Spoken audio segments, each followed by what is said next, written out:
This is Kenya News Update today. A top government official just declared war on his former boss. Interior Cabinet Secretary Kipchumba Murkomen has broken his silence with a chilling vow to take action against former Deputy President Rigathi Gachagua. But here's the twist. This isn't a simple political spat. This is a battle over national security, ethnicity, and a threat to shut down the capital.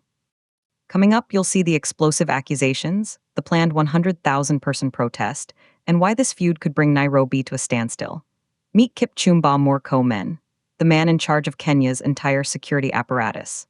On Thursday, February 19, 2026, he stood before the nation and made a promise he says is 9 years overdue.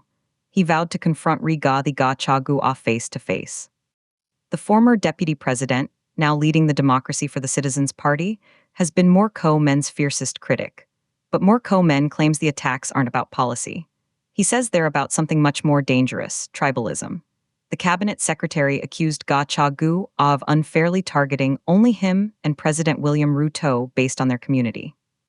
Whenever he opens his mouth, it is always Ruto and Murkomen, as if there is nobody else in the architecture of security. We are not going to entertain your tribalism. But here's what nobody's talking about.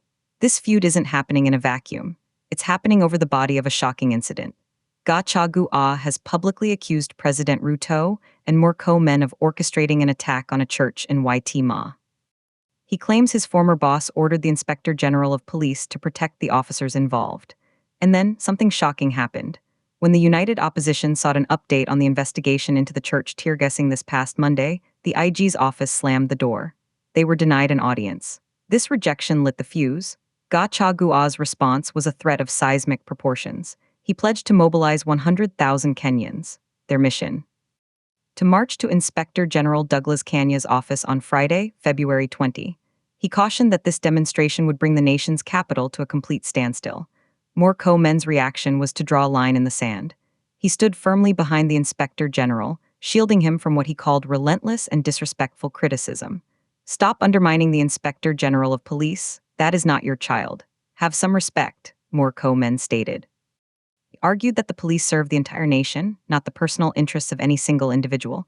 But here's the part that will blow your mind. Murkomen's final declaration wasn't just a warning. It was a personal manifesto of a man pushed to his limit. "Do not profile me because of my community. Don't bring your silly politics. I have kept quiet for far too long. We will meet with those inciters face to face." The implications are massive. This is no longer a war of words.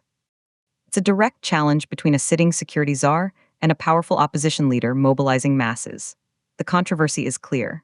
Some see Gachagua as a champion demanding accountability for a brutal church attack. Others see him as an inciter, using ethnicity to undermine national institutions for political gain. The tension hangs over Nairobi like a storm cloud.